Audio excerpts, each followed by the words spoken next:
So when you track your results, you've got all this data, as far as your trades, and can we use that in a way to kind of give ourselves like a grade, right? Or a measurable number that we can look at to see if we're improving or how well we're doing and how much we can expect to make on each trade. And you can. It's a very important measure, simple to calculate, called the expectancy ratio, and that's what we're going to talk about here. And your expectancy ratio is based on the set of indicators you're using. I mean, that's your trading indicator plan, so you're using that with your plan. And the whole goal of the expectancy ratio is you want to see how much you can expect to make on each trade. If you do 50 trades, you would know how much you would make on average on each of those 50 trades. Some of those trades are winners, some of those trades might not have worked out as well. Either way, you're going to have, they'll go into a calculation, the expectancy ratio, so you can kind of get a feel for how well you're doing.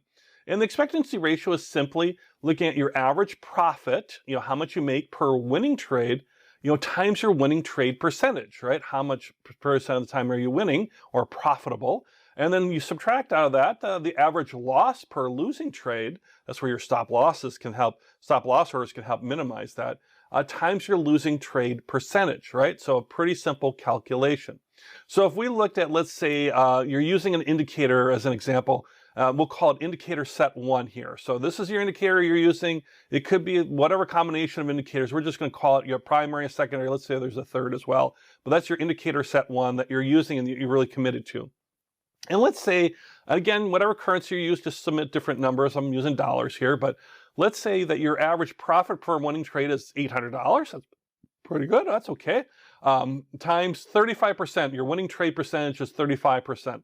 Well, that's not great, so you would love to be above 50%. So you can already see this might not be so good for us, but if we can minimize our losses, maybe it won't be so bad. And we do. Our losses are only $400. So our wins are $800, our losses are $400. So that's a good sign.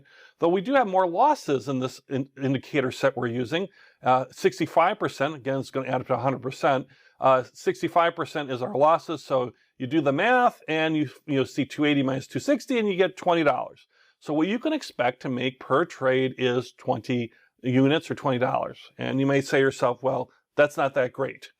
I could do better. Maybe you're looking at that. So this is where you want to adjust your indicators, track those results, and then try a different set of indicators on that. So let's say we did that, and we now have indicator set number 2.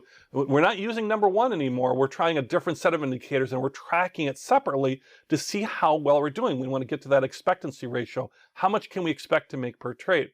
So let's say in this case, we're using a different set of indicators. Maybe we're being a little more conservative on the profit side. And so we're making less profit per trade. We're making only $600 instead of that $800. But you see our winning percentage in this example went up significantly. Now we're at 55%. That's not knocking it out of the park, but that's pretty good. So we're above 50% at least. And then we're still minimizing our losses. In fact, we actually reduced our losses a little bit to $300 per trade, and our percentage is down in there too. So then you do the math, you can see 330 minus 135, and we come up to expectancy ratio of 195. Much, much better, right? Now we're making 195 per trade, and you can keep adjusting your indicator sets or keep tweaking this a little bit until you can get to, expectancy ratio that's working for you, and you can kind of repeat this over and over as the idea. But right now, let's say we're at 195.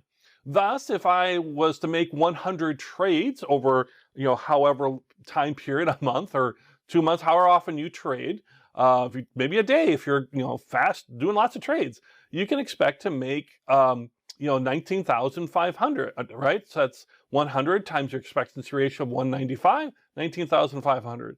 Thus, when I get to 300 trades, I'm going to be at 58,500.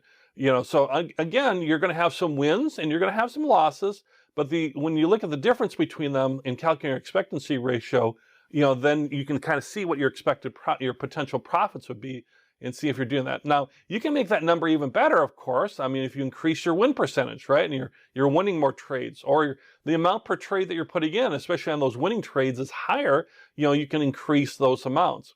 Note, it goes the opposite way. If your loss percentage increases, or you decrease the amount committed per trade, then it would, it's all mathematical at this point as far as your expectancy ratio. And then again, a reminder too that if you like that and you say, I can do even better, and you change to a third indicator set, well, then everything changes. Now you need to start tracking separately under indicator set number 3. And let's say your indicator set number 3 does great, it does 250 expectancy ratio. Well, now you've got a new indicator set. But if you do your indicator set and you give enough time to show whether it's working or not, and it's doing less than that 195, well, then the smart move would be to go back to that indicator set number 2, as far as, certainly maximizing your profits around that. So hopefully you can see here how powerful it is to know your expectancy ratio. You know your wins, your losses, you know your scorecard, and you know that every time you make a trade, even if you're not so sure about a trade, you can say, well, I expect to make this much per trade. I know I'll lose some. I know I'll win some that'll go well above, let's say, the 195 in our example. But in the end, I know, in using this example again, I know that if I use this indicators that I put together, my primary, my secondary, maybe some other ones with it, and I can expect to make, as an example, 195 per trade. Well, that's a powerful kind of confidence boost, but also it's a great money management way to say, am I on track or off track? Or if I start changing my indicators, what impact is that? So understanding your expectancy ratio, tracking your results, calculating expectancy ratio can be very, very powerful, and I would certainly encourage you to do it.